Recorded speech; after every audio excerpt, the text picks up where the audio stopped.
medidas tributarias adoptadas por el Gobierno Nacional a raíz del COVID-19. Tenemos a nuestro invitado especial, el doctor Felipe Aroca Lara, quien es el socio fundador de Aroca Vives, abogados. Su práctica profesional se concentra en la planeación fiscal y la inversión internacional. Felipe tiene una amplia experiencia en el asesoramiento legal para la inversión extranjera, planificación de patrimonios familiares y en la estructuración fiscal de proyectos de reorganización corporativa, fusiones, adquisiciones y colaboraciones empresariales. Es miembro de juntas directivas en diversas sociedades comerciales, consejo de familia, identidades gremiales. Es miembro activo de la Asociación Fiscal Internacional y del Instituto Colombiano de Derecho Tributario. Dentro de su experiencia académica, se destaca como profesor de Derecho Tributario de la Facultad de Derecho de la Universidad Externado de Colombia desde hace más de 15 años. También es el coordinador académico y docente de las especializaciones de tributación en la maestría de la Universidad del Norte. Director de tesis de la maestría en tributación de la Universidad Libre de Barranquilla y catedrático de la Universidad Autónoma del Caribe, entre otras. Es abogado de la Universidad Externado de Colombia, en donde adicionalmente obtuvo su título de Magíster en Derecho Tributario y especialista en Derecho Tributario. Además, Felipe es miembro de la Junta Directiva de AmCham, aquí en Barranquilla, y adicionalmente es el líder de nuestro comité tributario. Sin más preámbulo, le damos la palabra y la bienvenida a Felipe. Felipe, somos todos tuyos y esperamos poder disfrutar de todos estos 90 minutos que tenemos agendados para esta charla. Una cuestión muy importante es la solicitud que nos ha hecho el doctor Aroca, y es: no vamos a contestar las preguntas que se anoten en el chat. Las pueden hacer a través del chat, pero vamos a tomar el tiempo exclusivamente, hay tanto material, y luego les podremos responder las preguntas a través de los correos electrónicos para que no podamos perder tiempo en estas cosas. ¿Ok? Entonces, bienvenido Felipe, y Mafe, María Fernanda está detrás de cámaras compartiendo presentación y pues cualquier novedad que se nos presente. Bueno, muchísimas gracias Vicky, muy buenos días para todos. Muchas gracias por la honrosísima presentación, de verdad que para mí es un placer y un gusto poder empezar esta semana junto a AmCham, y valoro muchísimo la iniciativa que han tenido Vicky y el Trade Center, María Fernanda Zapata, Caterine Cardona y todo el equipo de AmCham Barranquilla para lograr tener este auditorio nutrido. Ya tenemos, ahí estoy viendo, sube y sube el número de participantes, ya vamos más de 130. Sé que es un tema tremendamente taquillero, de muchísimo interés, porque corta transversalmente prácticamente todas las actividades, no solo de los empleados, los funcionarios públicos, los del sector privado, para quienes nos dedicamos profesionalmente a estos temas fiscales es un tema de gran interés, las áreas financieras de las compañías, industrias, servicios, comercio, puertos, en fin. Darle la bienvenida a todos los amigos que estoy viendo acá poco a poco que nos han ido acompañando en el auditorio. Veo amigos de Cartagena, veo amigos de Santa Marta y por supuesto de aquí de la ciudad de Barranquilla y algunos desde Bogotá, a quienes también los saludo. Me place mucho poder acompañarlos en estos 90 minutos. Como lo anticipaba Vicky, tenemos muchísimo tema, hay mucho material. Ahora les voy a explicar un poco cuál va a ser la agenda de la reunión y en la experiencia que he tenido con esta charla, la verdad es que la mayoría de los temas que están generando dudas son abarcados en la presentación. Luego, no se preocupen con las preguntas, como Vicky les mencionó, hay un correo electrónico dispuesto para eso y también pueden escribir aquí en el chat del grupo, pero nos hemos ocupado y de verdad hemos hecho un esfuerzo importante para tratar de acotar la mayoría de las dudas que nos han llegado a la oficina. Y aprovecho en este momento para agradecer a todo el equipo de trabajo de Aroca Vives Abogados, que se ha dedicado de verdad con pasión y con mucha entrega para poder tener al día esta presentación para la charla de la mañana de hoy. No es un ejercicio sencillo, es un ejercicio bastante complejo, no es fácil seguirle el ritmo a la emisión de los decretos que se están expidiendo a diario por parte del gobierno nacional durante la emergencia que estamos viviendo y no crean que es que son solamente medidas que saca el Ministerio de Hacienda las que vamos a hablar. Aquí hay medidas que vienen del Ministerio de Comercio, medidas que vienen del Ministerio de Salud, medidas que vienen del Ministerio del Trabajo, medidas que vienen del Ministerio del Transporte, y todo eso lo tratamos de condensar en la presentación, la cual esperamos que sea de utilidad y que la disfruten. Bien, Felipe, Voy a poner la ya, presentación. y ya yo me retiro de la cámara. Dale, Vicky, gracias. Perfecto. Ahí están viendo la presentación, ¿me confirman? Sí, Vale, confirmado. listo, muy bien. Entonces vamos adelante. ¿Qué vamos a ver hoy? Vamos a hablar de las generalidades en la tributación en los estados de excepción.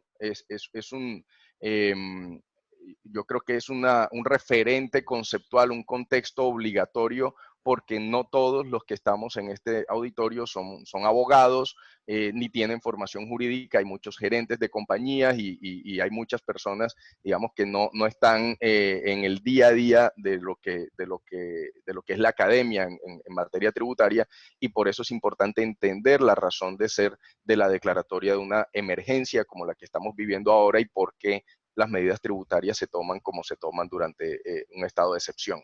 Luego vamos a hablar de cuáles son las medidas que ha tomado el gobierno en materia de declaración y pago del impuesto sobre la renta, tanto para grandes contribuyentes como para personas jurídicas, la declaración de activos en el exterior, que es una declaración adicional que va junto a la declaración de renta. También se le han movido los plazos en función de los plazos de la declaración de renta que se movieron. Vamos a hablar de qué está pasando con la presentación de la información exógena a la fecha. El nuevo impuesto solidario para enfrentar el COVID-19 es un impuesto nuevo, vamos a hablar de él y miraremos algunos detalles y comentarios que nos han surgido en relación con este nuevo impuesto. Las medidas que ha tomado el gobierno en relación con el IVA y el impuesto nacional al consumo. El impuesto nacional al consumo no es el impuesto al consumo de licores, bebidas, cigarrillos, que es el de los departamentos. El impuesto nacional es el de los bares y los restaurantes, básicamente. Vamos a hablar del procedimiento abreviado de devolución y compensación, que es un tema de muchísimo interés para muchas compañías y personas que tienen saldos a favor acumulados y quieren pedir su devolución.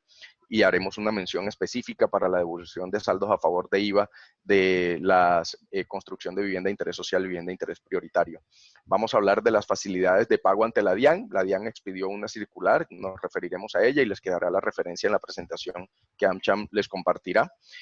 Algunas otras medidas relevantes, ahí hemos al final tratado de condensar muchas otras medidas sueltas, que no por estar sueltas son menos importantes y vamos a referirnos a ellas. Y por último, temas procesales que tienen que ver muchísimo es con las fiscalizaciones, auditorías, juicios, litigios que están en curso y suspendidos desde hace algún tiempo. Vamos a referirnos a eso al final. Como ven, es muchísimo tema y el tiempo es corto. ¿Qué pasa con los estados de excepción? La Constitución Política de Colombia establece que en principio, en tiempos de paz, solamente el Congreso de la República puede tomar medidas tributarias a través de leyes ordinarias. Por eso las conocidas reformas tributarias que se aprueban cada tanto tiempo. En Colombia, cada 1.8 años en promedio tenemos una reforma tributaria aprobada por el Congreso de la República. La última que tenemos es la Ley 2010, que aprobaron en diciembre del año pasado, y que hasta hace apenas un par de meses ustedes me veían en distintos foros hablando de las implicaciones que traía esta nueva reforma tributaria. Pues bien, eso es lo que ocurre en circunstancias normales, llama la Constitución, en tiempos de paz. Pero cuando hay tiempos de no paz, cuando estamos en tiempos de turbulencia por cualquier razón, el gobierno nacional tiene la potestad de reconocer ese estado de excepción. Hay 3 estados de excepción establecidos en la Constitución, y durante esos estados de excepción y solamente mientras dure el estado de excepción, el gobierno nacional puede expedir decretos que se llaman decretos legislativos para afrontar la crisis. estos decretos legislativos tienen la misma fuerza de una ley expedida por el Congreso de la República, a pesar de que no se tramitó por el Congreso, tiene que llevar la firma del presidente y de todos los ministros. Por eso ustedes ven todos estos decretos que están saliendo, van firmados por el presidente y todos los ministros, porque son unos decretos tremendamente excepcionales, y las medidas que se tomen allí tienen una vigencia temporal. Si se dan cuenta, el artículo 215 de la Constitución dice que cuando sobrevengan hechos distintos a la conmoción interior y la guerra exterior, que afortunadamente es un estado de excepción que no hemos tenido que usar en la vigencia de la Constitución del 91, y que estos hechos perturben o amenacen perturbar en forma grave, inminente el orden económico, social o ecológico del país, que constituya una grave calamidad pública, el presidente podrá declarar el estado de emergencia por periodos de hasta 30 días en cada caso, que sumados, digamos, se pueden ir prorrogando, no podrán exceder de 90 días durante el año calendario. Eso es lo que nosotros estamos viviendo actualmente en Colombia, la declaratoria de una emergencia económica, social y ecológica. Y dice la Constitución que se podrán establecer nuevos tributos o modificar los tributos existentes, razón por la cual el gobierno ha venido expidiendo bastantes medidas que vamos a analizar en este seminario. La vigencia de las medidas son temporales, como ya les mencionaba. Las medidas tributarias tomadas en estados de excepción tienen un carácter de transitoriedad porque tienen que estar destinadas y dirigidas a contener o eliminar las causas de la crisis. El Congreso de la República tiene la potestad de tomar estas medidas posteriormente, cuando se restablezca la normalidad, y a través de ley darle carácter de permanencia o darle carácter permanente a esas medidas. Es una potestad que la Constitución política le da al Congreso de la República. Hasta ahora, por lo que hemos visto, las medidas tributarias son tremendamente temporales, lo vamos a ver a continuación, y por ende no se vislumbra todavía ninguna medida que a ciencia cierta pudiera luego permanecer en el tiempo cuando el Congreso de la República retome sus actividades en materia tributaria, porque bien está teniendo actividades en temas no fiscales hasta ahora. Pero como nosotros vivimos en una república donde hay pesos y contrapesos y hay una tridivisión de poderes, es claro que el gobierno nacional en estados de emergencia no es omnímodo, ni omnipotente, ni está libre de controles. Las medidas que adopte el gobierno nacional pasarán automáticamente a la revisión de constitucionalidad por parte de la Corte Constitucional. No es un tema que tiene que ir un ciudadano ahora a demandar, ni es un tema de cortesía del gobierno con la Corte. Es obligación constitucional mandar todas las medidas automáticamente al control de la Corte Constitucional.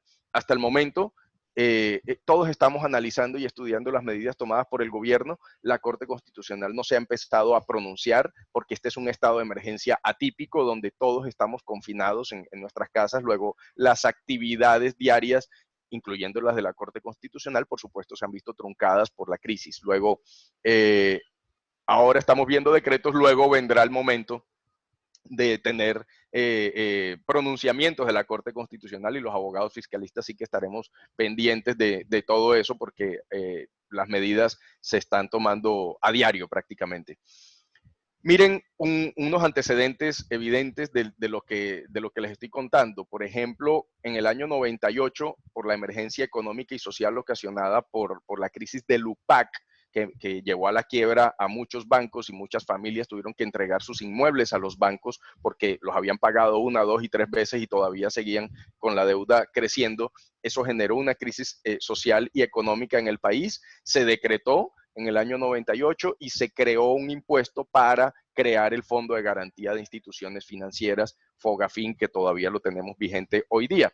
En ese momento el impuesto era del 2 por mil, y luego en el mes de enero del año 99 vino la trágica destrucción de parte del eje cafetero por parte de un terremoto que afectó fuertemente esa zona del país, y se decretó la emergencia social y ecológica también en ese momento, y se volvió a crear ese impuesto del 2 por mil. En ese momento su recaudo fue dirigido al Fondo de Reconstrucción del Eje Cafetero, FOREC.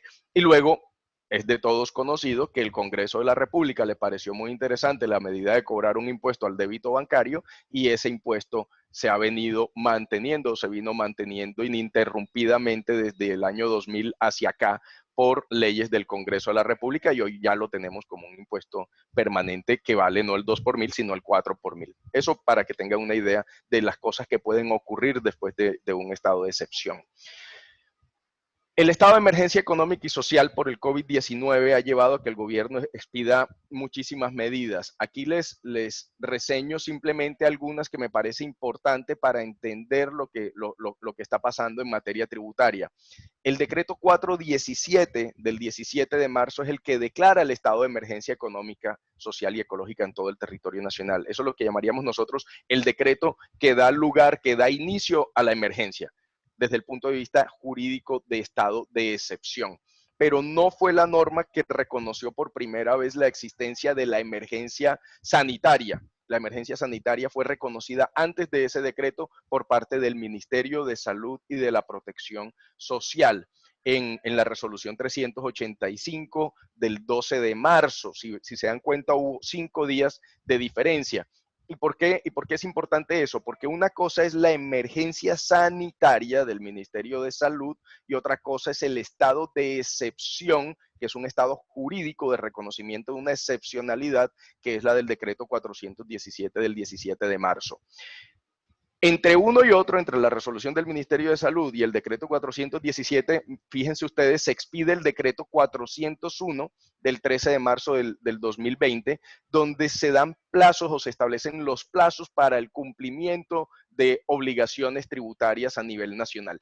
Este decreto 401 no es un decreto tomado dentro de la emergencia. No es un decreto legislativo, es un decreto ordinario, es un decreto reglamentario de los que expide el gobierno permanentemente en tiempos normales.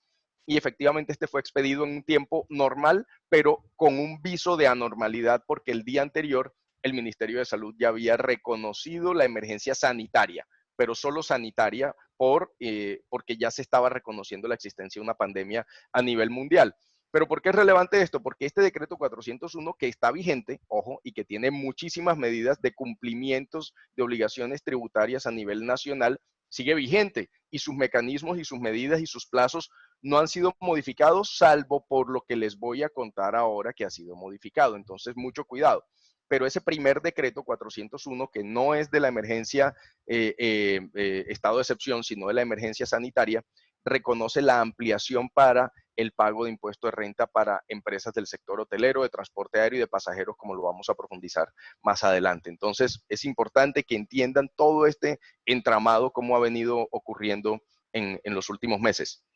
Luego la DIAN, ya en el marco de la emergencia, el 18 de marzo expide una resolución 22 con la cual suspende los términos en materia de procesos y actuaciones administrativas, tributarias, cambiarias y aduaneras, en vista de que ya venía el aislamiento preventivo obligatorio a raíz de esta resolución. Después del 19 de marzo dejó de haber atención al público en términos normales en la DIAN y luego ya después del 23 de marzo dejó de haber atención al público total porque ya el aislamiento era obligatorio. Luego, esa medida también fue importante. El decreto 435 del 19 de marzo hace una ampliación adicional a otras industrias y otros sectores de la economía para el pago de su impuesto sobre la renta. Y luego viene el decreto 520, que es muy importante porque este es el decreto que hace una ampliación mucho más genérica. Entonces, en términos de ampliaciones de plazos, tenemos el decreto 401, el 435 y el 520. Y luego tenemos el decreto 535, que como les decía es un decreto muy importante porque tiene que ver con la devolución abreviada, el proceso abreviado de devolución de saldos a favor. Hablemos entonces de la declaración y pago del impuesto sobre la renta. Y ahí hay que dividirse entre los grandes contribuyentes y el resto de las personas jurídicas. Permítanme decirles una cosa que es una de las dudas que más me preguntan a diario, y es, ¿qué pasa con las personas naturales? Las personas naturales no nos vamos a referir a ellas acá en impuesto de renta porque las personas naturales tenemos nuestros vencimientos originalmente por allá en los meses de agosto, septiembre, octubre. Como las medidas de la emergencia todavía no se saben hasta cuándo van a llegar, el gobierno nacional ha optado por mantener inalterado el calendario de renta de las personas naturales, ¿ok? Por eso no nos vamos a referir a ellas, no es porque las dejemos por fuera, sino porque hasta ahora sus plazos están en el decreto 401 y no se han cambiado. Dos, ¿qué pasa con el régimen simple? Que me lo han preguntado. Bueno, el régimen simple tampoco ha cambiado sus fechas. El decreto 401 del mes de marzo trae unas fechas para el cumplimiento, trae las fechas para el pago de los anticipos, trae las fechas de octubre para el cumplimiento de la obligación anual de declarar el impuesto simple. Eso no ha cambiado. Una de las preguntas tiene que ver, por ejemplo, con que como ha habido toda esta suspensión de actividades normales, personas o empresas que se quieren acoger al régimen simple, que es un régimen especial para el pago de impuestos, tenían plazo hasta el 30 de junio para acogerse, y si el gobierno nacional estaba pensando en ampliar esa medida. Bueno, el viernes, en el marco también de una charla muy interesante que coordinó la AmCham con el director de la DIAN, el doctor José Andrés Romero, él confirmó que hasta ahora el gobierno no está planteando ampliar ese plazo, así que sépanlo de una vez. Esa es una pregunta que me han hecho. No hay planes de ampliación de ninguno de esos plazos, ni personas naturales, ni régimen simple, ni la posibilidad de acogerse al régimen simple para quienes no lo han hecho. Cierro ese paréntesis, pasemos a impuesto de renta en los grandes contribuyentes. Como les mencionaba, miren ustedes cómo ha sido la sucesión, la evolución de los plazos en el cumplimiento. Primero tenemos el decreto 2345 del mes de diciembre, donde se establecieron los plazos para el pago y declaración del impuesto de renta de los grandes contribuyentes. Recuerden ustedes que los grandes contribuyentes del país pagan su impuesto de renta en 3 cuotas, la primera en el mes de febrero, luego en el mes de abril y luego en el mes de junio. Así es como originalmente se prevé y así es como el decreto 2345 del mes de diciembre lo había establecido. Y por supuesto, los grandes contribuyentes en el mes de febrero pagaron su primera cuota, porque en febrero todavía no se había reconocido emergencia sanitaria, ni mucho menos el estado de excepción en el que estamos ahora. Luego vino el decreto 401 del mes de marzo, donde ya había emergencia sanitaria, más no estado excepcional, y en la emergencia sanitaria solamente le ampliaron el plazo para presentar y pagar impuestos a actividades teatrales, espectáculos musicales en vivo, otras actividades de espectáculos en vivo, transporte aéreo de pasajeros y hoteles que presten servicios hoteleros, que fueran grandes contribuyentes, porque estamos acá hablando de los grandes contribuyentes. Luego vino el decreto 435 del mes de marzo y allí se amplió el plazo para declarar declarar y pagar la segunda cuota. Se hizo una ampliación de una semana y se dio un plazo adicional para pagar la tercera cuota. Y luego el decreto 520, que ya lo amplió en términos generales para todos los grandes contribuyentes, y este decreto 520 modifica los plazos previamente establecidos en el 435 y el 401 y el 2345. Por eso decimos que ha sido muy difícil seguirle el paso, porque van cambiando radical y rápidamente las normas que expide el gobierno. Entonces veamos, ¿qué pasa con los grandes contribuyentes del sector turismo, del sector hotelero, del sector entretenimiento, del transporte aéreo comercial de pasajeros? Estos sectores, estas actividades, que sean grandes contribuyentes en el año 2020, ya pagaron su primera cuota, pagarán la segunda cuota hasta el 31 de julio del 2020, solo estos sectores, 31 de julio del 2020, y la tercera cuota hasta el 31 de agosto del año 2020. ¿Por qué estas actividades? Porque fueron las primeras que el gobierno nacional detectó que iban a tener un cambio radical en sus negocios, en sus cifras y en la manera de desenvolverse a partir del reconocimiento de la emergencia sanitaria. Por eso fueron los primeros llamados a tener una ampliación en los plazos en el decreto 401.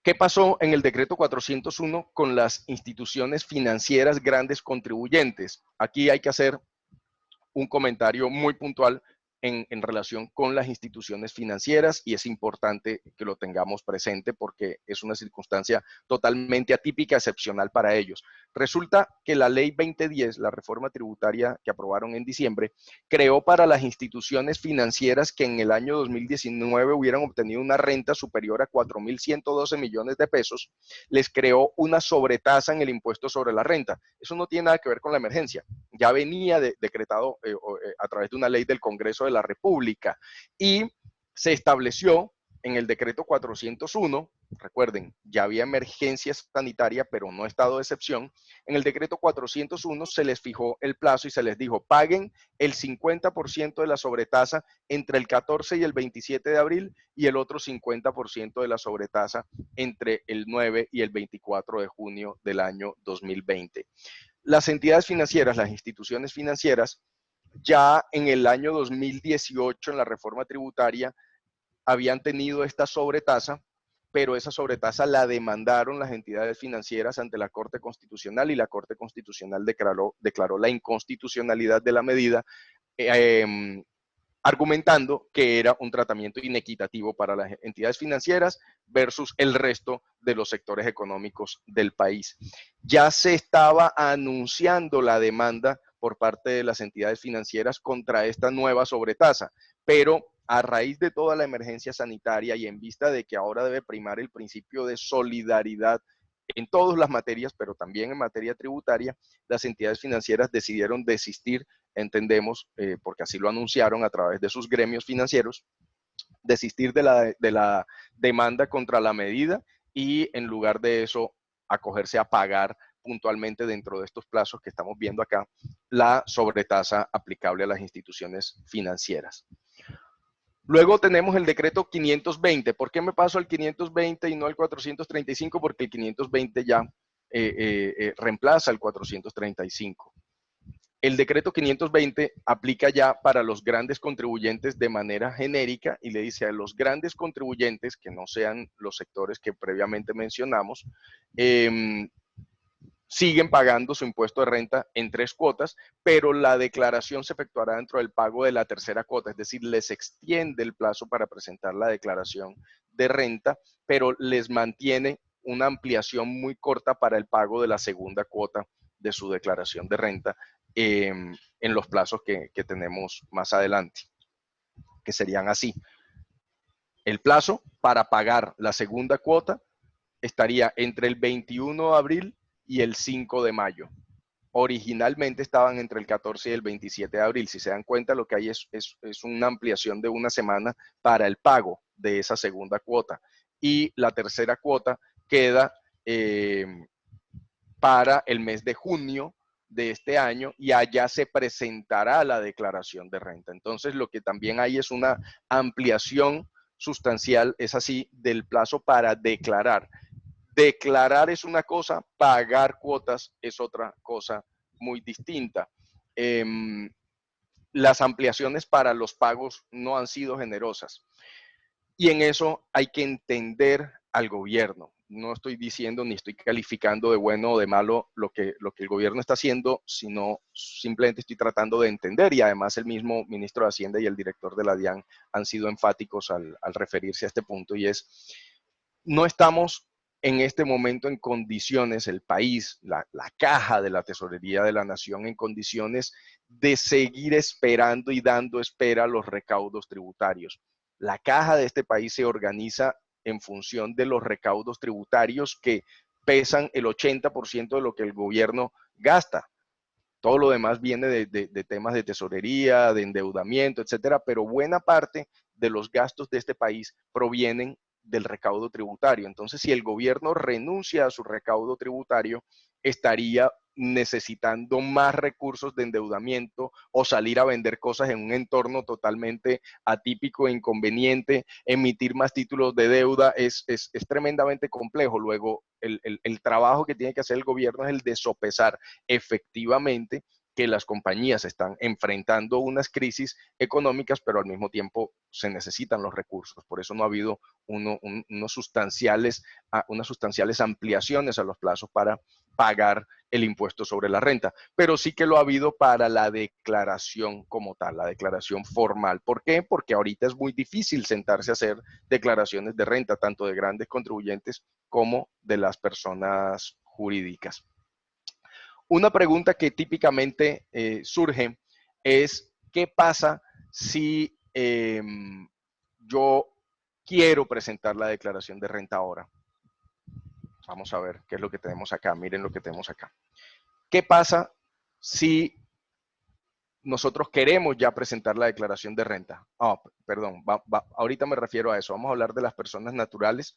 Las personas naturales que hayan presentado, que hayan sido declaradas como grandes contribuyentes, estas tendrán el mismo plazo para presentar sus declaraciones de renta hasta durante el mes de agosto, digamos. Y también, aquí lo menciono, la resolución 23 del año 2020, como se movieron las fechas para los grandes contribuyentes, para las declaraciones de renta de los grandes contribuyentes hacia el mes de junio, julio, ocurre que el formato 2516, que es un anexo, el de conciliación fiscal de las declaraciones de renta, también se movió para el mes de agosto. Las personas pueden presentar el formato 2516 correspondiente al periodo 2019 en el periodo que va desde el 9 hasta el 24 de junio, digamos. Ahí es importante que revisen, por favor, la resolución 23. Pero me voy a una de las preguntas, ahora sí, que típicamente nos hacen. ¿Qué pasa, por ejemplo, si ya yo tengo mi declaración de renta? ¿Cómo voy a liquidar la segunda cuota? ¿Qué pasa si la tengo lista y no la he presentado? ¿O qué pasa si definitivamente no la he presentado? Pues bien, el decreto se refiere a esas circunstancias y nos dice lo siguiente. Si usted a este momento del pago de la segunda cuota, estoy hablando de los grandes contribuyentes, segunda cuota en el mes de abril, a este momento no ha presentado la declaración de renta, usted va a calcular su segunda cuota correspondiente al 45% del saldo a pagar del periodo fiscal 2018. ¿Por qué tienen que hacer eso así? Porque normalmente, en condiciones normales, ahorita en abril, con la segunda cuota se está presentando la declaración y el pago de la segunda cuota está atado a la declaración que uno presenta en abril. Pero como nos están moviendo los plazos para junio, julio, entonces necesitamos un referente para poder calcular la segunda cuota y ese referente sería el año 2018. Por eso el decreto nos dice, si usted no ha declarado renta todavía y va a pagar la segunda cuota, calcule su segunda cuota como un 45% del saldo a pagar por el periodo 2018.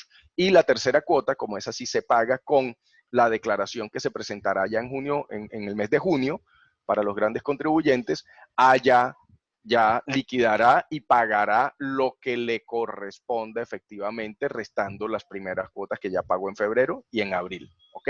Ese es para el caso del que no ha declarado y tiene ahora que pagar la segunda cuota. Pero puede ocurrir que ya el gran contribuyente haya declarado o puede ocurrir que vaya a declarar ahorita. Y ahora voy con una pregunta que también me hacen frecuentemente. Si en este momento de pagar la segunda cuota ya declaraste tu renta gran contribuyente, entonces el valor de tu segunda cuota de abril corresponderá al 50% del valor a pagar que hayas liquidado en tu declaración de renta que ya presentaste. Ahí te vas al fenómeno normal. Y en la tercera cuota en el mes de junio pagarás el 50% restante una vez descontada la primera y la segunda cuota, es decir, pagas el saldo que tienes pendiente allá en el mes de junio. Entonces me preguntan a veces, venga, es que si yo, ya sé que me movieron el plazo al mes de junio, pero si yo no declaro, sino que espero a junio, y liquido mi segunda cuota con base en el 2018, al compararla con el borrador de la renta del 2019 estaría pagando más en la segunda cuota y yo lo que prefiero es cuidar mi caja ahorita. ¿Puedo presentar mi declaración de renta ahorita? Sí, sí la puede presentar y si la presenta le aplica este procedimiento que le acabo de decir y entonces usted tiene que hacer el ejercicio financiero a ver con qué le va mejor. Si le va mejor declarando ahora para pagar su segunda cuota con la declaración presentada o si mejor se espera a junio y paga su segunda cuota sobre el 45% de lo que fue el 2018. El 2018 y el 2019 fueron ejercicios económicos distintos y entonces no sabemos realmente, cada persona y cada empresa sabe qué es lo que más le va a convenir. Puedo entonces acogerme a la ampliación, declarar en el mes de junio, pagar en el mes de junio mi tercera cuota y ahorita la segunda cuota del mes de abril no la pago. ¿Qué pasa si hago eso? Porque no tengo plata ahorita para pagar. Bueno, sepa que si no va a pagar su segunda cuota, le van a calcular intereses moratorios hasta que pague efectivamente el valor de la segunda cuota, porque la obligación de pagar la segunda cuota ya está. Y empiezan los vencimientos ahora en el mes de abril, o ya empezaron los vencimientos en el mes de abril. Luego, mucho cuidado con eso, porque a pesar de no haber declarado, porque la ampliación de la declaración está para el mes de junio, si no paga la segunda cuota ahora en el mes de abril, entre abril y junio, si es que se pone usted al día en el mes de junio, le van a cobrar los intereses. Entonces los vas a tener que pagar. Entonces hay que tener mucho cuidado con eso. Hablemos ahora de las personas jurídicas, ya del universo de las personas jurídicas, que es más amplio que el de los grandes contribuyentes. Los grandes contribuyentes son un número más reducido de contribuyentes en el país, pero ahí está el 70-80% del recaudo del impuesto de renta. Realmente es que ahí se concentra el recaudo importante del impuesto de renta del país. Pero el gran volumen y el otro porcentaje importante del recaudo de renta viene de las personas jurídicas. Cuando hablamos de personas jurídicas, estamos hablando de sociedades civiles, sociedades comerciales, mercantiles, SAS, SA, limitada, comandita, entidades sin ánimo de lucro, e incluso los patrimonios autónomos obligados a presentar declaración de renta, los cuales se asimilan a sociedades anónimas para estos fines exclusivamente. Nuevamente, esto ya lo mencionamos, viene todos los saltos normativos, veníamos con el decreto del mes de diciembre, luego pasamos al decreto 401, que insisto, sigue vigente allí, tiene muchos plazos importantes, luego tenemos el decreto 435 y luego el decreto 520 que cambia lo que decía el 435. ¿Qué nos dice el decreto 401 para personas jurídicas? Ya no estamos en grandes contribuyentes, sino en jurídicos normales. Nuevamente lo mismo, como son los primeros sectores de la economía que el gobierno vislumbra que van a tener un cambio radical en su economía, a ellos les da una ampliación. ¿A cuáles? Transporte aéreo comercial de pasajeros, sector hotelero, hoteles que presten servicios hoteleros y las entidades, las personas jurídicas que realicen actividades teatrales, actividades de espectáculos musicales en vivo, otras actividades de espectáculos en vivo. En este caso, el decreto se tomó el trabajo, teatrales, espectáculos musicales, actividades de espectáculos en vivo, de incluir el código SIU. El código SIU es el código de actividad económica que uno tiene que poner en el RUT. Así que solamente para quienes tengan este código de actividad económica, personas jurídicas, en el caso de teatros, espectáculos musicales en vivo y actividades de espectáculos en vivo, les aplicó la ampliación. No, es que yo tengo también esa actividad, pero mi código SIU es otro distinto. Mucho cuidado. Tienes que revisar porque esta es una norma de ampliación y al ser una norma de ampliación es una norma de beneficio y como toda norma de beneficio, su aplicación es restringida y restrictiva, no puede ser extensiva. Luego hay que aplicarla al pie de la letra. Para el caso de hoteles y el caso de transporte aéreo comercial de pasajeros no establecieron un código de actividad económica específica, así que se entiende que es las compañías que quepan dentro de esas actividades. A ellos, a estas actividades, les ampliaron la primera cuota hasta el 31 de julio y la segunda cuota hasta el 31 de agosto. Eso significa que se les mueve tanto el plazo para pagar como el plazo para declarar. Se amplía suficientemente debido a que son actividades económicas que están muy, muy detenidas y muy golpeadas por cuenta de la epidemia. Nuevamente, las instituciones financieras, ocurre lo mismo que ya les mencioné para los grandes contribuyentes. Puede existir el caso de que haya instituciones financieras grabadas con la sobretasa que no sean grandes contribuyentes, sí puede ocurrir. A ellos también, no importa que no sean grandes contribuyentes, también les establecen la obligación de pagar la sobretasa si su ingreso, su renta, mejor, del 2019 fue superior a 4.112 millones y la van a pagar en dos contados, 50% entre abril, 21 de abril y 19 de mayo, y el otro 50% entre el 1 de junio y el 1 de julio. Luego nos vamos a la declaración y pago, ya no de instituciones financieras, todas las personas jurídicas en general. Para las personas jurídicas en general se mantiene el pago del impuesto de renta en dos cuotas. Primera cuota, ahora en el mes de abril, abril-mayo, segunda cuota en el mes de junio-julio. Pero el plazo para la declaración de renta como tal queda movido para la segunda cuota. contrario a lo que normalmente ocurría. Todos los años nosotros declaramos en abril y pagamos la mitad, y en junio pagamos la otra mitad. Aquí lo que nos están diciendo es, hágalo al contrario, pague la primera cuota en abril y declare la segunda cuota en el mes de junio, y pague la segunda cuota con la declaración en el mes de junio, teniendo en cuenta todos los problemas logísticos para elaborar y presentar las declaraciones de renta. Luego tenemos el decreto 520, es el que nos establece el calendario para el pago de las personas jurídicas. Los vencimientos empiezan el 21 de abril, es decir, mañana, y van hasta el 19 de mayo. Insisto, pagar primera cuota, pagar primera cuota. Declarar está movido para junio, julio con la segunda cuota, ¿correcto? Esto nos cambia la manera de presentar las declaraciones de renta. Si se dan cuenta, el plazo no está sustancialmente ampliado. Venía del 14 de abril al 12 de mayo y se movió simplemente del 21 de abril al 19 de mayo, una semana, más o menos. Eso tiene que ver un poco con el gobierno tratando de acomodar las fichas, tratando de darle plazo a las compañías de que entren en esta nueva dinámica, entiendan el deber de solidaridad que a todos nos toca en este momento y se preparen para pagar, y además darles plazo para declarar cuando ya se espera que los confinamientos, digamos, se manejen distinto a como los estamos manejando hasta el 26 de abril. Aquí está, la segunda cuota se paga con la declaración. Junio, julio, todo el mes de junio, según los dos últimos dígitos del NIT, desde el 1 de junio hasta el 1 de julio, estaremos declarando renta personas jurídicas y pagando la segunda cuota.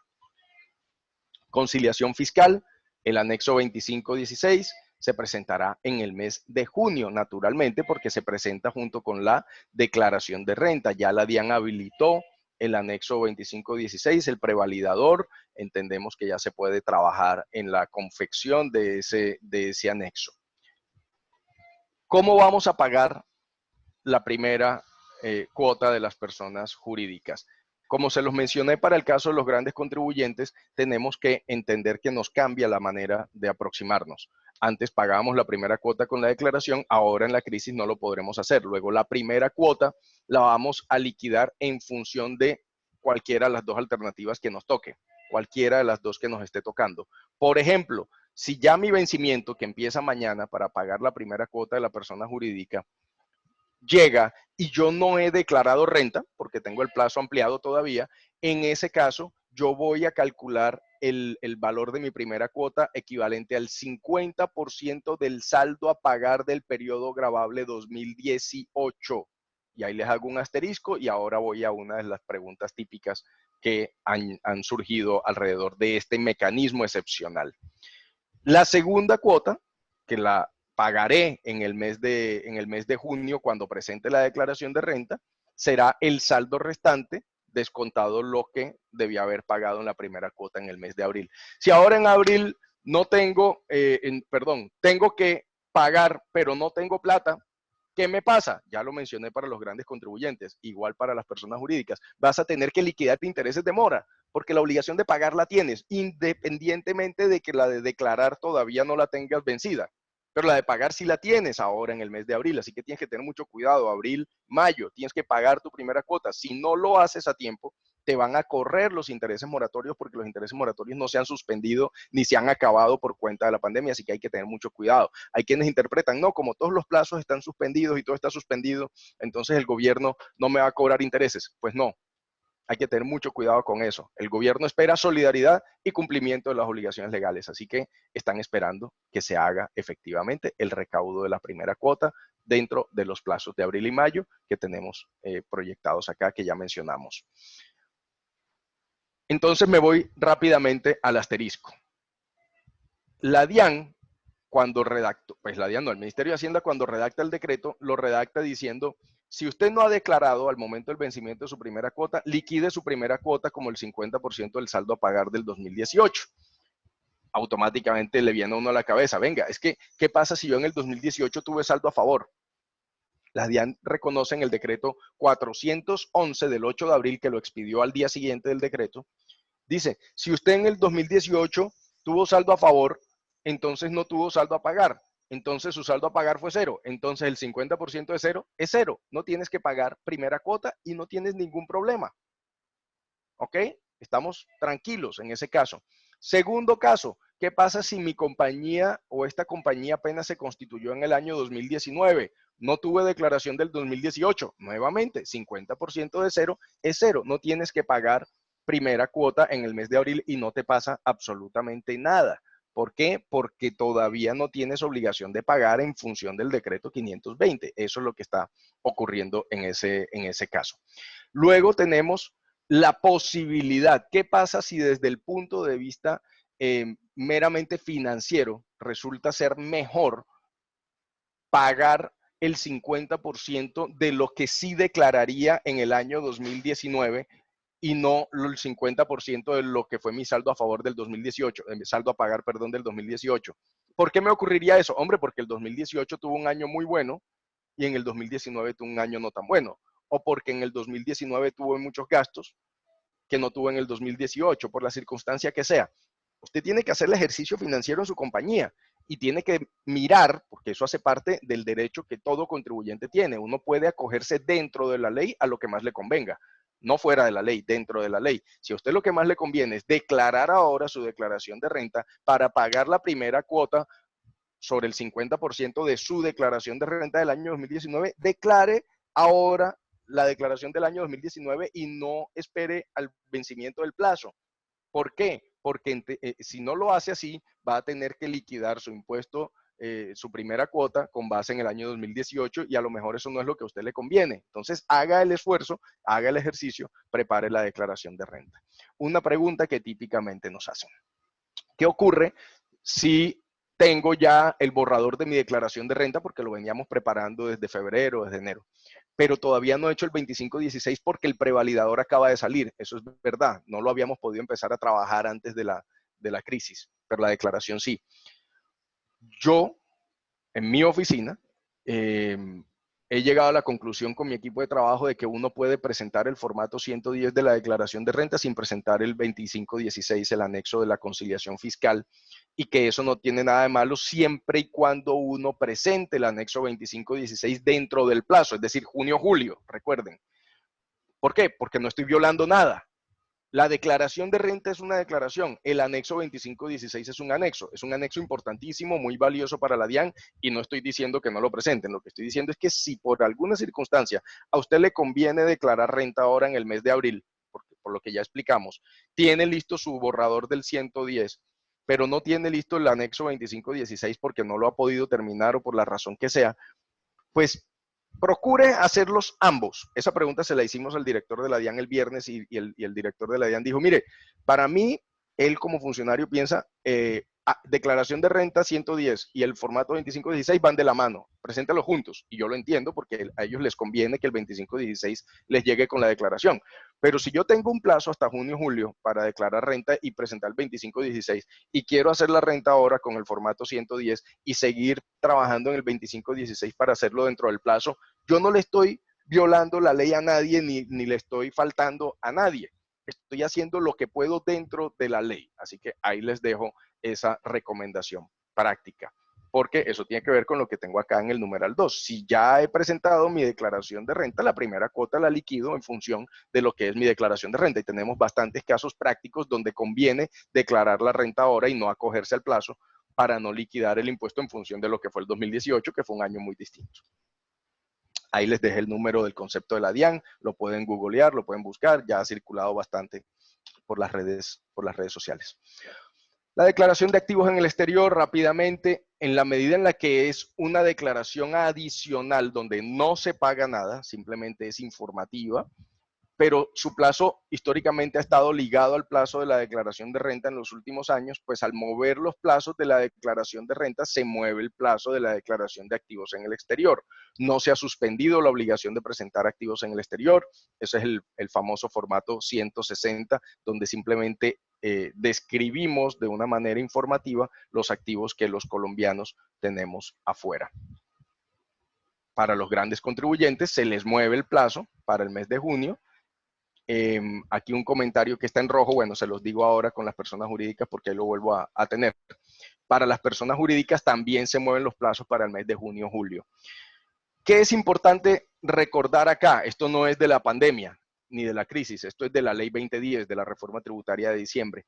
La obligación de presentar la declaración de activos en el exterior solamente se tiene que cumplir cuando tenemos activos en el exterior por valor patrimonial, patrimonio fiscal, superior al 1 de enero de este año, superior a 2.000 VTs. Eso es 71 millones de pesos. Es que yo lo único que tengo son 10.000 dólares. Tengo una cuenta de 20.000 dólares. Bueno, calcule con la tasa de cambio al 1 de enero del 2020. Si con esa tasa de cambio el 1 de enero del 2020 no le da 71.214.000, usted no tiene que presentar esa declaración de activos en el exterior, porque el Congreso en diciembre cambió la medida y solamente considera relevante para fines del formato 160 estos valores patrimoniales. ¿Ok? Entonces es muy importante que recuerden eso, que fue un cambio traído por la reforma tributaria.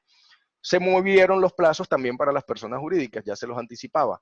Así como la renta se va a presentar en junio-julio, activos en el exterior se va a presentar en junio-julio. ¿Qué pasa con la información exógena? La resolución 27 del 25 de marzo amplió el plazo para la presentación de la información exógena, cuyos vencimientos iban del 28 de abril al 12 de mayo. ¿Ven? Ya estaríamos nosotros ahorita a puertas de hacer las exógenas, pero por todo lo que está ocurriendo, se movieron los plazos según los últimos dígitos del NIT, desde el 15 de mayo hasta el 29 de mayo. Eso es lo que tenemos ahora con la resolución 27. Esto es, perdón, grandes contribuyentes que son los que van con el último dígito del NIT. Personas jurídicas, y vean ustedes, aquí agregamos personas naturales. ¿Qué ocurre? La presentación de la información exógena siempre ha tenido el mismo calendario para jurídicos y naturales. Grandes contribuyentes quedan aparte. Pero jurídicos y naturales normales que presentan exógena siempre han tenido el mismo calendario, con lo cual, para las personas naturales obligadas a hacer exógena, sus plazos también se movieron según la resolución 27 para junio, julio. Entonces, esto sí es un cambio para obligaciones de personas naturales, pero es simplemente colateral. Es una ampliación que viene producto de la ampliación de las personas jurídicas porque los están juntos siempre en el calendario, pero no es porque para personas naturales, insisto, se hayan tomado todavía medidas especiales. Hablemos ahora de algo nuevo, novedoso. Esto acaba de ocurrir, es un nuevo impuesto creado por el gobierno nacional en el marco de la emergencia. Recuerden lo que les conté al principio de la charla, que el gobierno en estas situaciones excepcionales puede crear nuevos impuestos. Acaban de crear el impuesto solidario COVID-19 a través del decreto 568 de la semana pasada. Ese decreto 568 establece unas medidas tributarias transitorias en relación con la creación de este nuevo impuesto en el marco de la emergencia y crea el nuevo impuesto con una vigencia temporal, temporalísima, muy, muy temporal. Dice, este impuesto tendrá una vigencia de 3 meses contados del 1 de mayo al 31 de julio del año 2020. Lo que se recaude por impuesto solidario va destinado exclusivamente al Fondo de Mitigación de Emergencias, fondo que fue creado con el decreto 444, apenas se creó, se reconoció la emergencia económica, fondo que está recaudando todas las platas que el gobierno nacional está destinando para la mitigación y el trabajo en relación con la contención de la pandemia. Luego, lo que se recaude por este impuesto solidario va dirigido al fondo de mitigación, al nuevo FOME, y su inversión, la inversión de los recursos recaudados allí, tiene que ir dirigida exclusivamente a la mitigación del impacto negativo en el sector de la población vulnerable, clase media vulnerable y los independientes, digamos, las personas naturales que viven del día a día del trabajo independiente. A ellos los recursos de este impuesto solidario les deben llegar a través de una destinación específica del FOME. Los tributaristas sabemos que los impuestos nacionales no tienen destinación específica, salvo dos excepciones. Primero, inversión social, que tiene que venir establecida por el Congreso, o dos, estados de emergencia como el que ahora vivimos. En estado de emergencia se puede recaudar un impuesto y darle una destinación específica sin necesidad de pasar por el Congreso y por el presupuesto general de la Nación. Eso es lo que está haciendo este impuesto solidario, así que la función, la razón de ser del impuesto solidario es bastante clara. ¿Quiénes son sujetos pasivos? Bueno, aquí es donde el impuesto solidario se pone interesante, porque el impuesto solidario lo van a tener que asumir, la carga del impuesto solidario recae exclusivamente sobre los servidores públicos y los que llama el decreto 568 megapensionados. Vamos a ver cómo funciona eso. Luego, yo soy un trabajador privado, me van a aplicar el impuesto solidario porque ahí me dijeron en WhatsApp que me iba a llegar un nuevo impuesto y que me iban a aplicar una retención más alta. Falso. Tiene que ser servidor público o megapensionado. Si no, no es sujeto pasivo. El sujeto pasivo tiene que estar claramente determinado en la norma y en este caso está claramente determinado en la norma.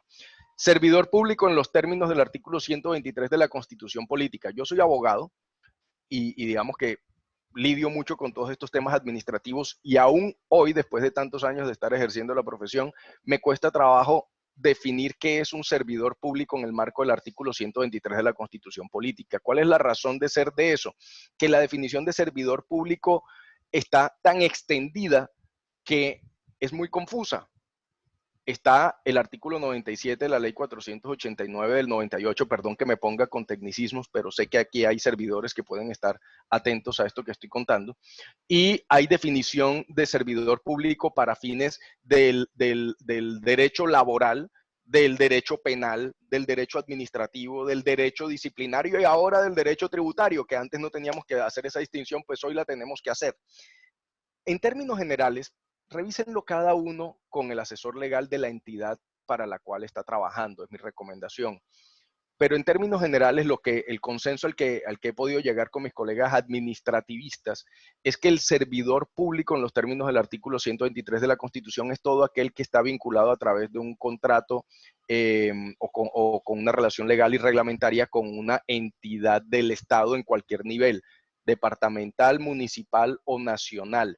Y además, a través de este tipo de contratos, con entidades descentralizadas de los tres órdenes, entidades descentralizadas por servicios de los tres órdenes políticos, nacional, departamental o municipal, y empresas industriales y comerciales del Estado y también en sociedades de economía mixta. Ahí en sociedades de economía mixta es donde la cosa se pone aún más enrarecida.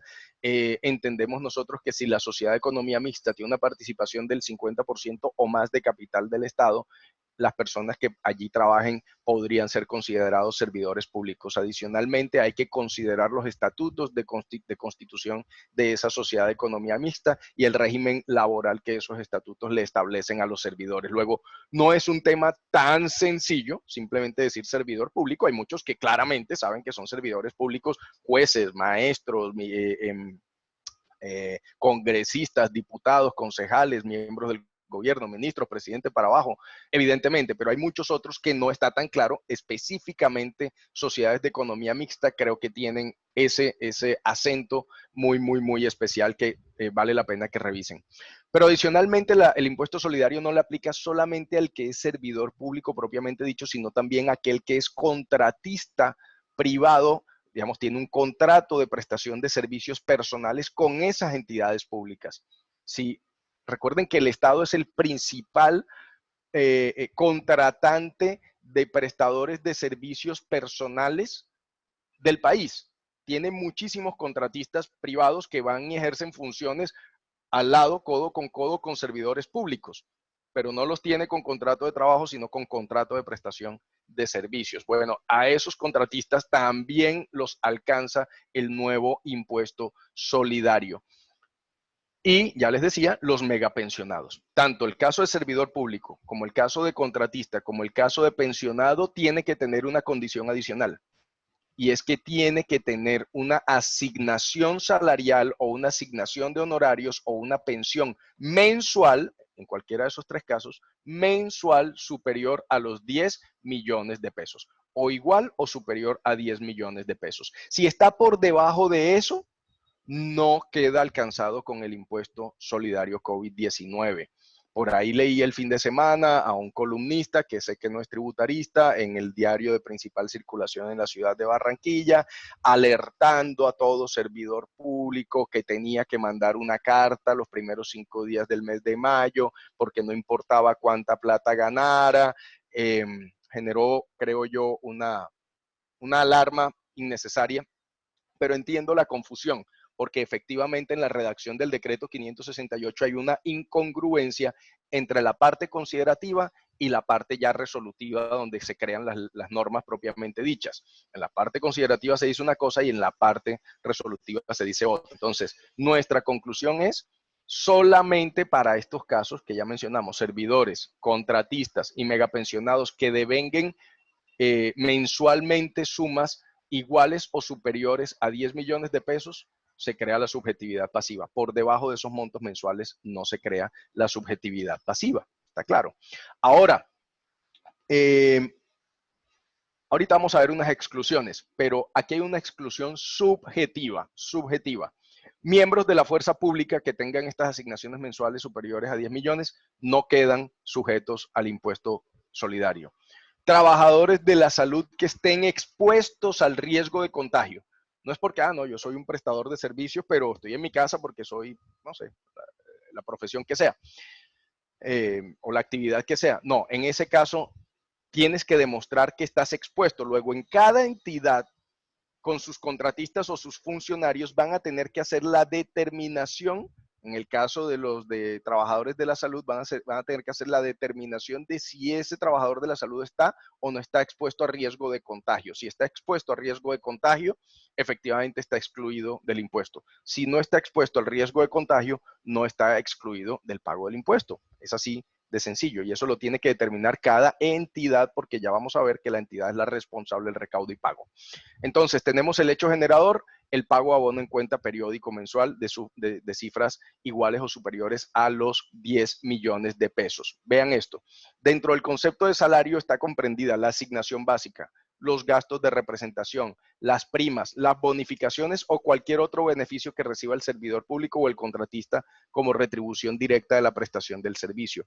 Pero no se incluyen las prestaciones sociales ni se incluyen los beneficios salariales que se perciben semestral o anualmente. Todo lo demás queda comprendido dentro del concepto de salario o asignación para fines de este impuesto. Y ahora yo sé que surgen 200 dudas. ¿Por qué es que mi contrato tiene una prima de no sé qué? ¿Por qué es que mi contrato tiene un reembolso de gastos así? ¿Por qué es que mi contrato tiene un gasto de representación asado? Cada caso puntual concreto van a tener que revisarlo con el asesor legal o el asesor tributario de la compañía en la cual ustedes laboran, porque la norma es bastante genérica, pero dentro de lo genérico tiene lo que les estamos contando acá. Igual ya les dije, es el decreto 568, pueden buscarlo en Google, lo van a encontrar y pueden darle lectura. ¿Cómo va a ser el periodo? El impuesto se va a causar mensualmente, ya dijimos mayo, junio, julio, y deberá ser retenido en la fuente por la empresa contratante o la entidad empleadora. La declaración y pago se hará por la entidad retenedora, digamos, la que hace el pago mensual, junto con la presentación de la declaración de retención en la fuente que normalmente hacen o hacemos las personas jurídicas. En esa declaración de retención en la fuente normal, la que hacemos todos los meses, va a haber un renglón que la DIAN tiene que adicionar que se llame retención de impuesto solidario COVID-19 para poder incluir allí el valor y presentar la declaración con pago. Si no se presenta la declaración con pago, sepan ustedes que se incurren en todos los defectos, sanciones, intereses e incluso responsabilidad penal por haber hecho una retención y no consignarla a tiempo al Fisco Nacional. Por ende, la plata va a llegar al Tesoro Nacional, la DIAN es la que va a encargarse de la fiscalización, pero los recursos irán destinados al Fondo de Mitigación FOME para la inversión en la población vulnerable que dice el decreto 568. Dos cosas allí. La primera, si bien el impuesto solidario es un impuesto que se va a retener en la fuente, no es una retención en la fuente igual a la de renta. Ojo a esos señores contadores que están ahí viéndome. El impuesto solidario no es renta. El impuesto solidario es impuesto solidario. No es lo mismo renta que impuesto solidario. Por ende, si ustedes miran acá al final, les estoy diciendo, el tratamiento que le va a dar la ley al impuesto solidario es como un ingreso no constitutivo de renta ni ganancia ocasional para el funcionario o servidor que pagó el impuesto. ¿Por qué? Porque le están quitando parte de su ingreso. al quitarle parte de su ingreso para pagar el impuesto solidario, en la declaración de renta de ese funcionario o de ese contratista, vamos a tener que tomar ese valor pagado como impuesto solidario como ingreso no constitutivo de renta ni ganancia ocasional. Pero el decreto no entra en este detalle, pero yo sí entro y se los digo a ustedes. En el mes de mayo, junio y julio, cuando vayan a hacer la declaración de retención en la fuente, cuando vayan a calcular la retención en la fuente de esos servidores o contratistas, tienen que considerar que les están quitando el impuesto solidario a esos servidores o contratistas y meterlo como un ingreso no constitutivo en la depuración de la retención en la fuente de ese servidor o contratista. Parece un trabalenguas, pero es el trabajo que van a tener que hacer ahora quienes administran las retenciones en la fuente de esos funcionarios en las empresas o en las entidades donde esos funcionarios o contratistas laboran o prestan servicios, porque se genera un efecto en cascada, ¿ok? La declaración de retención en la fuente va a seguir siendo la misma retefuente, la DIAN va a tener que habilitar un renglón adicional. La base gravable del impuesto solidario, ya lo dijimos, el valor del pago o abono en cuenta efectuado a los sujetos pasivos del impuesto superior a 10 millones de pesos por concepto de salarios, honorarios y mesadas pensionales. Cuando hablamos de mesadas pensionales surge la duda natural. Venga, pero es que mesada pensional tiene que ser de una pensión de una entidad pública o puede ser la pensión de una entidad privada o una pensión que tengo con el sistema privado de pensiones o con Colpensiones o con lo que sea. El decreto 568 desafortunadamente no entra en ese discernimiento. Uno pensaría, y perdón que esta es mi consideración personal estrictamente, no compromete ni a AmCham ni a nadie, así como todo lo que estoy diciendo en esta charla, más que a mí. Uno pensaría que cuando el decreto habla de los megapensionados, luego de referirse a los servidores públicos y contratistas del Estado, el término megapensiones, que lo usa literalmente el decreto, es el término que se ha usado para referirse a los megapensionados de las antiguas y extintas entidades del Estado. No el que toda la vida trabajó, hizo un buen aporte al sistema de pensiones privado y con su esfuerzo de todos los años, construyó una buena pensión. Yo pensaría que serían a los pensionados, megapensionados de esas entidades públicas, pero hasta ahora no ha habido claridad por parte del gobierno, ni de la DIAN, ni del Ministerio de Hacienda, ni del Ministerio del Trabajo, ni de Colpensiones, ni de Asofondos, ni de nadie. Con lo cual, mucho cuidado en el caso de los pensionados que tengan la fortuna de tener una pensión superior a los 10 millones de pesos mensuales, porque este impuesto está ahí rondándoles a ustedes también. La base gravable tiene el primer 1.800.000 pesos mensuales fuera del alcance del impuesto solidario. Si se dan cuenta, hay una tabla de tarifas y esa tabla de tarifas siempre mantiene 1.800.000 libres de impuesto. Luego, si estoy en el rango, y la tabla va por rangos, porque la tarifa es progresiva desde el 15 hasta el 20%, si estoy en el primer rango, 10 millones, entre 10 millones y 12 millones y medio de pesos, el valor de mi asignación mensual le quito 1.800.000 y al saldo que me dé lo multiplico por 15%. Si ya estoy en 12.500.000 hasta 15 millones, vamos a quitarle 1.800.000 y a lo que me dé le multiplico por 16% y así sucesivamente. Esta tabla adolece de un defecto, digamos, no la hace progresiva, la hace un poco regresiva porque es el mismo 1.800.000 en todos los rangos. No está considerando el efecto de los rangos inmediatamente anteriores. Habría podido construirse distinta la tabla, pero la construyeron de esta manera. ¿Qué consideración hará la Corte Constitucional al respecto? Habrá que esperar a la Corte Constitucional, pero creo que aquí la tabla adolece de un vicio de regresividad, porque es el mismo 1.800.000 en todos los rangos, ¿ok?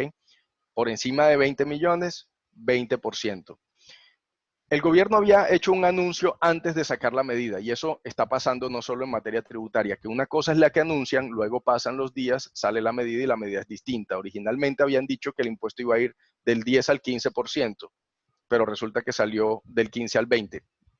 Eso es una diferencia entre lo anunciado y lo efectivamente aprobado en el decreto. Que eso sea inconstitucional, yo no lo veo así, pero por lo menos es inconveniente, pero es la realidad. Ahora, para cerrar el impuesto solidario, que sé que es un tema sensible, pero hay muchos otros temas para contar.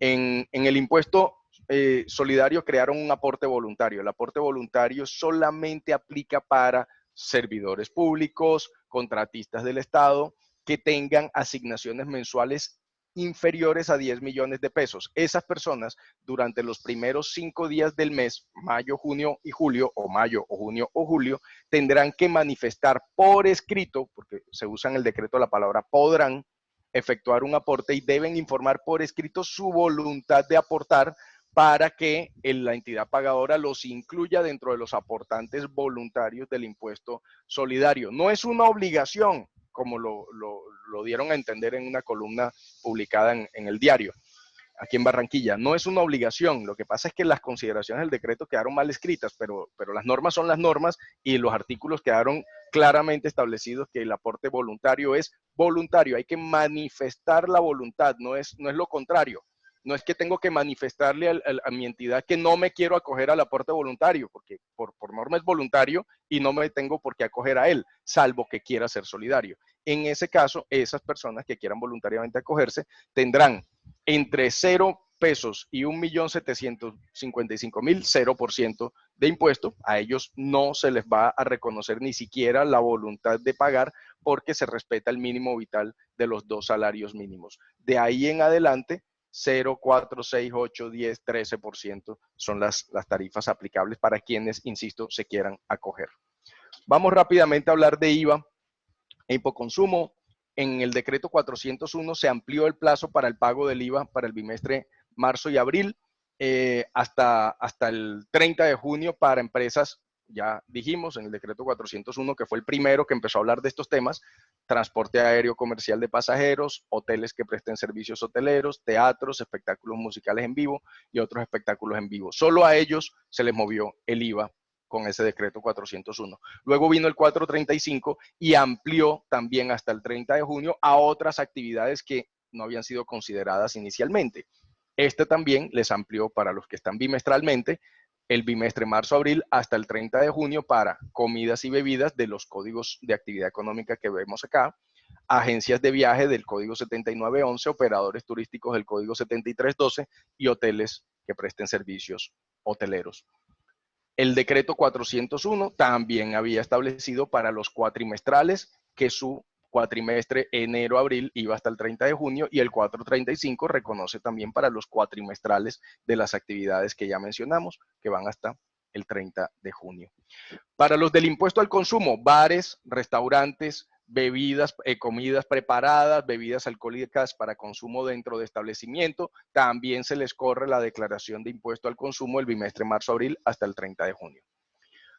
Luego tenemos exención de IVA durante el estado de la emergencia. Primero se expide el decreto 438 con una vigencia de 30 días para incluir los productos que vemos aquí. Solamente se incluyeron en el 438 inicialmente estos productos como exentos de IVA. Luego el gobierno hizo un anuncio y dijo que iba a incluir 100 productos más. Efectivamente se expidió el decreto 551 que amplió no a 100 productos más, sino a más de 210 productos la exención del IVA. Y ya la extensión no la ponen por 30 días, sino mientras dure la emergencia sanitaria. Ojo con las palabras que usó el decreto 551. Durante la emergencia sanitaria, una cosa es la emergencia sanitaria de la resolución 385 del mes de marzo, que empezó el 13 de marzo. Y otra cosa distinta es el estado de emergencia económica que empezó el 17 de marzo con el decreto 417 y que se va a extender por 30, 30 y hasta 90 días más. Pero la emergencia sanitaria puede seguir después de eso. Hay que tener muchísimo cuidado con el lenguaje. En nuestra lectura es que este decreto 551 está aplicando desde el 17 de marzo, no desde el 13, porque no hay que irse hasta allá atrás, pero por lo menos desde el 17 de marzo, para más de 210 productos. Aquí simplemente les traje consideración algunas cosas que son pues muy de uso incluso cotidiano, jabones, toallitas húmedas, los geles, alcohol etílico, isopropílico, algodón, suturas, etcétera, etcétera. Entonces, ahí los invito a que revisen el decreto porque hay más de 210 productos incluidos. Esa exención para poder facturar sin IVA, el vendedor, el proveedor o el importador tiene que incluir en la factura el lenguaje que pone acá, bienes exentos del decreto 417 del 17 de marzo. Por eso es que yo creo que la medida de exención de IVA está aplicando para todas las facturas que se expidan dentro del periodo de la emergencia desde el 17 de marzo para acá. La importación, la venta y la entrega debe ocurrir dentro del periodo de la emergencia sanitaria. No es que factúreme ahora y me entregue por allá los pedidos de diciembre. Ojo con eso. La norma dice, la entrega también debe ocurrir dentro del estado de la emergencia. No dice el decreto que es solamente para venderlos a quienes estén atendiendo la emergencia. También me parece relevante. Simplemente está diciendo que están exentos estos productos dentro y en el marco de la emergencia, pero no dice que solamente para vendérselo a los hospitales o a las clínicas. Entonces puede haber oportunidad de surtirse, puede haber muchas oportunidades con la exención del IVA. Los responsables de IVA que se estén acogiendo a esta exención tienen que enviar mensualmente un informe a la DIAN suscrito por revisor fiscal o contador dentro de los 5 primeros días de cada mes. Y ojo con esto que pongo en rojo acá. Los saldos a favor que se generen en IVA por cuenta de esta exención no dan derecho a devolución o compensación, porque uno normalmente sabe que cuando uno vende bienes exentos, los saldos a favor la DIAN se los devuelve. Este no va a ser el caso en estos productos específicos. Hay que llevar un control de saldo a favor. Y ustedes dirán, ¿y cómo lo recupero? Bueno, en el futuro, cuando vuelvan otra vez las circunstancias normales y yo vuelva a vender con IVA, ahí voy a generar un IVA y voy a cruzar un saldo a favor que traigo ahí acumulado en el tiempo, pero la DIAN no me lo va a devolver en plata.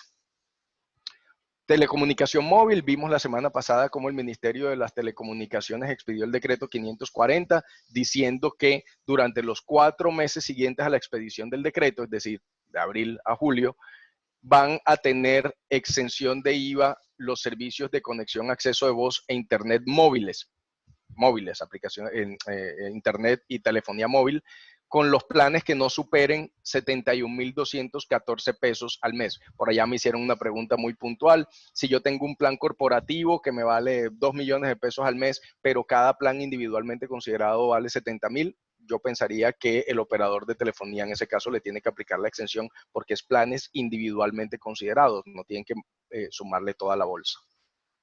Y eso se tiene que ver reflejado en la factura. El Fondo Agropecuario de Garantías, ahorita todos los servicios, pólizas, etcétera, que adquiera el Fondo Agropecuario de Garantías van a estar eximidos de IVA. Vamos a hablar rápidamente de esto. Procedimiento abreviado de devolución y compensación de saldo a favor de renta e IVA. Esto sí que es uno de los temas que ha generado mayores preguntas y dudas en todo el país y aquí en Barranquilla también. El gobierno, a través del decreto 535, reglamenta un procedimiento abreviado, pero ese procedimiento abreviado no lo crearon por la emergencia, ese procedimiento abreviado lo crearon en la ley 2010, en la reforma tributaria, y en esa reforma dijeron que el gobierno podía crear mecanismos abreviados para la devolución de renta y de IVA saldos a favor. Por ende, se expide la circular externa 00005 del 16 de abril, donde la DIAN crea todos los lineamientos. Los invito a que la consulten, está ahí en internet, la buscan y ahí la van a ver, todos los lineamientos para proceder con las devoluciones abreviadas y crean un procedimiento expedito, sucinto para atender las devoluciones de saldos a favor como un mecanismo de la DIAN responderle a los flujos de caja y a las necesidades de flujos de caja de los contribuyentes que tienen saldos a favor atrapados. Todos los que nos dedicamos a esto sabemos que pedir una devolución de un saldo a favor en la DIAN es un proceso engorroso, es un proceso demorado, que está lleno de formalidades, lleno de anexos, lleno de suspensiones de términos, que viene acompañado de fiscalización predevolución, que si quiero que salga rápido tengo que presentarme con garantías y que además después de que me devuelvan también me pueden auditar. Todo eso lo sabemos. ¿Qué fue lo que hizo el gobierno con esta circular y con este decreto 535? Decir, miren, no es que la DIAN esté renunciando a los plazos, voy a decírselos claramente, no es que la DIAN esté renunciando a sus facultades de fiscalización. Lo que ocurre es que como estamos en una crisis, necesitamos poder, primero, alivianar las solicitudes, segundo, poder trabajar electrónicamente, que ya se hacía electrónicamente la solicitud de devolución, pero ahora hay unos casos donde se tienen que hacer por correo electrónico. Tercero, no podemos extender los plazos 30, 50 días como ocurría antes. Hay que hacerlo en 15 días. Ese es el trato que trae la norma. Y cuarto, los anexos. No tenemos que presentar el anexo de costos y gastos ni demostrar que el 85% de mis costos y gastos me lo facturaron electrónicamente, porque esos criterios quedan suspendidos en función del decreto 535 y de la circular 0005. ¿Ok? Si ya yo tenía un procedimiento de devolución radicado antes de la emergencia, quedó suspendido, pero ese proceso se rehabilita, la DIAN internamente lo tiene que tratar, lo tiene que traer bajo el procedimiento abreviado y me lo tiene que devolver en el plazo de 15 días. Y si no lo he solicitado, lo puedo solicitar ahora en el marco de la circular 05 y me van a tener que devolver en el plazo de 5 días. Perdón, de 15 días. Ojo con esto. El decreto y la circular son expresos y claros al decir, le devolvemos abreviadamente en el plazo de 15 días, siempre y cuando usted no sea calificado como un contribuyente de alto riesgo. Contribuyentes de alto riesgo, yo no sé si soy contribuyente de alto riesgo, porque el carácter de calificación de riesgo lo tiene el nivel central de la DIAN de manera privativa y según el artículo 130 de la ley 2010 del 2019 es un tema reservado. A él no tiene acceso ningún particular e incluso es reservado dentro de la misma administración. Así que a usted le suspenderán o no le suspenderán, le devolverán rápido o no le devolverán rápido en función de los criterios de riesgo. Y hay muchos criterios de riesgo que ya la misma DIAN tiene identificados previamente, pero allá internamente el sistema aplica otros criterios de riesgo, pero yo les puedo anticipar uno. Es que tengo ese saldo a favor hace 15 años y nunca lo he pedido. Bueno, lo pido ahora porque sé que me lo van a devolver rápidamente, automáticamente el sistema va a decir, póngale el ojo porque lleva muchos años diciendo que tiene ese saldo a favor y no lo pide. Por algo es, lo va a calificar como de riesgo alto. Y les estoy dando uno de docenas de criterios de calificación de riesgo que tiene la administración.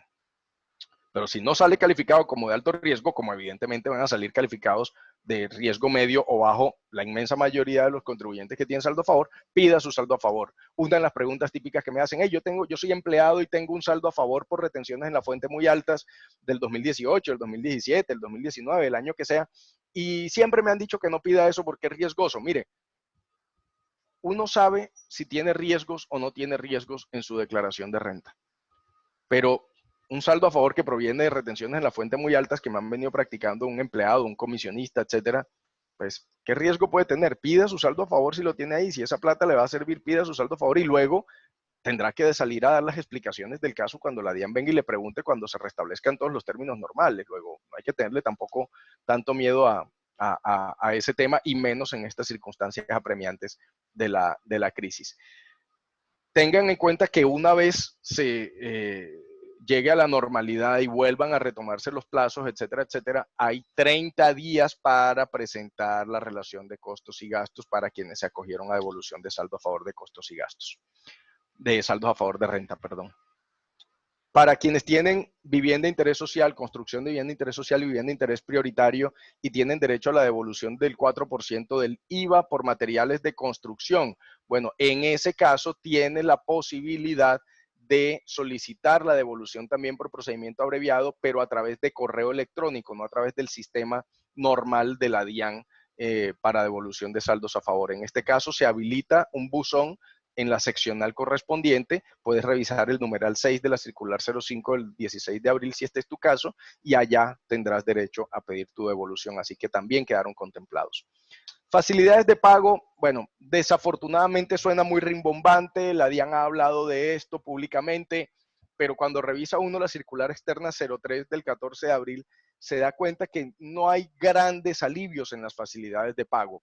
Aquí mencionamos las cosas más, digamos, más importantes, relevantes de esa circular. La primera, quienes tengan facilidades de pago incumplidas, porque las incumplieron, se entienden fallidas las facilidades de pago y las habían perdido. Pues bien, en función de esta circular, pueden volver a firmar una facilidad con la misma garantía que ya habían entregado o si tienen una mejor garantía. Esa es una posibilidad nueva que trae la circular y es revivirles una facilidad de pago que estaba incumplida, volverla a tener. Hay que remitir las solicitudes vía correo electrónico. Ahí está el directorio establecido en la circular 03. comuníquense, manden a través del correo electrónico los anexos, los soportes, las garantías que vayan a darle a la administración.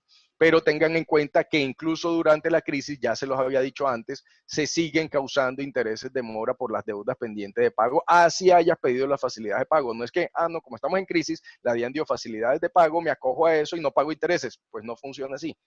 Vas a tener que asumir el pago de los intereses, que las tasas de intereses tributarios son muy altas. Otras medidas relevantes. Como estábamos mencionando ahorita, facilidades de pago, solicitudes de devolución, muchos me han preguntado, pero es que en esta crisis yo no tengo la firma electrónica, entonces no puedo acceder a muchos de esos beneficios. Tengan en cuenta que la DIAN sigue tramitando las solicitudes de firma digital a pesar de la emergencia. Lo puedes seguir haciendo a través de los mecanismos virtuales y los documentos que normalmente tenías que llevar a la cita, ahora los puedes mandar escaneados. Luego eso no se ha perdido. Uy, estos temas, seguridad social, esto es clave. Muchos de ustedes les importa, así que ojo y oído a esto. El decreto 558 estableció medidas transitorias para los aportes al Sistema General de Pensiones, de Seguridad Social, en pensiones, específicamente pensiones, en el marco de la emergencia. ¿Cuáles fueron estas medidas transitorias? Durante los periodos de abril y mayo se modifican y se reducen los aportes obligatorios a pensión. Ojo, pensión, no estoy hablando de salud, no estoy hablando de caja de compensación, no estoy hablando de SENA y CBF, estoy hablando de pensión obligatoria. ¿Cuál es el alivio? El alivio es que para el mes de abril, que se pagará en mayo, y para el mes de mayo, que se pagará en junio, vamos a tener que aportar sobre el valor de la nómina de nuestros empleados el 3% en lugar del 16% habitual. Los porcentajes que asume empresa y empleado se mantienen. 75% empresa, 25% empleado, pero en función del 3%, no del 16% que normalmente se pagan por la pensión obligatoria. ¿Por qué se mantiene un 3% y no se bajó al 0 como lo anunció el presidente? Porque eso tenía una implicación dentro del Fondo de Solidaridad, dentro de los recursos de la solidaridad pensional que no se podían desatender. Por ende, lo que se baja es todo lo que se podía bajar sin colapsar el sistema de las pensiones que ya viene pagando el sistema pensional. Pero es un alivio y es un alivio significativo, sobre todo para las compañías que están paradas hoy en su actividad, pero tienen nóminas enormes, muchas industrias, empresas de servicios. Esto es bastante relevante y es un alivio para los meses de abril y de mayo. No se afecta el ingreso base de cotización, por ende no se va a afectar el ingreso base de liquidación para quienes estén próximos a pensionarse, porque su salario es su salario, su base de cotización sigue siendo la misma base de cotización. Lo único que se está afectando va a ser el monto del aporte, porque pasa del 16 al 3%. Las semanas siguen siendo semanas, o sea, no se están perdiendo todos esos criterios normales de las pensiones. Pero ahora sí les hago una anotación, decreto 538, ven, es un decreto distinto. Ahorita hablamos del 558, ahora hablamos del 538. En el 538, artículo 26, se dice que durante la emergencia sanitaria declarada por el Ministerio de Protección, Salud y Protección, me voy otra vez a la resolución 385 del 12 de marzo. Recuerdan, emergencia sanitaria es distinto del estado de excepción. Bueno, se dice durante la emergencia, no se causarán intereses moratorios por las cotizaciones al Sistema General de Seguridad Social integral que se paguen de forma extemporánea. Entonces, son dos cosas distintas. Una cosa es que me van a bajar en abril y mayo los aportes a la pensión obligatoria y otra cosa es que si estoy colgado, si no tengo plata, no alcanzo a pagar durante esta emergencia la seguridad social integral, no solo las pensiones, toda la seguridad social, no me van a cobrar intereses de mora. Esto es un alivio significativo. Decreto 538 de 2020. Ojo a eso. Sector aeronáutico. Esto me parece de lo más llamativo, de lo más interesante para inversionistas, que sé que hay personas acá con visión de inversión y de oportunidad, pues me parece una oportunidad interesantísima para que la mediten en estos días de reflexión. El decreto 575, que es del Ministerio de Transporte, no tiene nada que ver con Hacienda, trae medidas tributarias transitorias para el sector de transporte aeronáutico y le dice a las personas, a los contribuyentes de renta, que quienes quieran acogerse al régimen especial de mega inversiones y quieran hacer inversiones nuevas en el sector aeronáutico nacional, con 71.214 millones de nuevas inversiones que hagan el sector aeronáutico nacional, van a quedar acogidos al régimen de mega inversiones como si fueran un mega inversionista. ¿Yo por qué digo que esto me parece llamativo, interesante para los inversionistas? Porque para acogerse al régimen de mega inversiones, normalmente yo tendría que invertir 1.1 billones de pesos en un sector productivo y contratar 400 empleados mínimo. 1.1 billones de inversión, 400 empleados. Mientras que aquí me dicen, hey, si usted es una persona jurídica y quiere acogerse al régimen de mega inversiones, invierta 71.214 millones de pesos y en el sector aeronáutico nacional y se acoge al régimen de mega inversiones. Pues a mí eso me parece una cosa digna por lo menos de tener ahí en el radar. Y en el sector aeronáutico les van a bajar hasta el 31 de diciembre del 2021 el IVA al 5% para la gasolina y para los pasajes en transporte aéreo de pasajeros. Ayudas y donaciones, hay exención de 4 por 1000 para las entidades sin ánimo de lucro que canalicen ayudas, hay exención de IVA para las ayudas. En los procesos de insolvencia, las retenciones en la fuente no estarán sometidas a retención en la fuente quienes estén pasando situaciones de insolvencia. Los anticipos de renta se exoneran para quienes estén en circunstancias de insolvencia. Recuerden que el Ministerio de Comercio creó todo un régimen de insolvencia express muy, muy interesante durante toda esta época de la pandemia, que va a llevar efectivamente a que muchas compañías deban acogerse al régimen de insolvencia. Bueno, temas de impuesto al turismo, ya para finalizar, la suspensión de términos rápidamente, que ya estos son los últimos estertores de la charla. Los términos tributarios, los términos aduaneros, los términos cambiarios se encuentran suspendidos desde el 18 de marzo, realmente desde el 19 de marzo que entraron las suspensiones, y luego en el decreto 491 el Ministerio de Justicia amplió la suspensión a todos los temas legales, temas procesales, temas judiciales, ¿ok? Ese decreto 491 del Ministerio de Justicia dice que no corren términos de caducidad, ni de prescripción, ni de firmeza establecidos en ninguna ley, con lo cual la DIAN pide la resolución 030 el 29 de marzo y dice que mientras se encuentre vigente la emergencia sanitaria, quedan suspendidos todos los términos, quedan suspendidos todas las actuaciones administrativas, todas las actuaciones jurisdiccionales, incluyendo los procesos disciplinarios. Hay un buzón habilitado por la DIAN para realizar las notificaciones, con lo cual todo está suspendido, menos, por supuesto, presentar declaraciones, que es de lo que hemos venido hablando toda esta mañana, procesos electrónicos, facilidades de pago, como ya les mencioné, los desembargos, que son muy importantes en esta época, se pueden seguir solicitando a través de los buzones establecidos por la DIAN. Y un comentario puntual en relación con la firmeza de las declaraciones tributarias. Si todo está suspendido, entonces los términos de firmeza de mi declaración tributaria están suspendidos también. Por supuesto que sí, están suspendidos mientras los funcionarios de la administración no puedan ejercer adecuadamente sus labores de fiscalización. Es lo normal, es lo natural.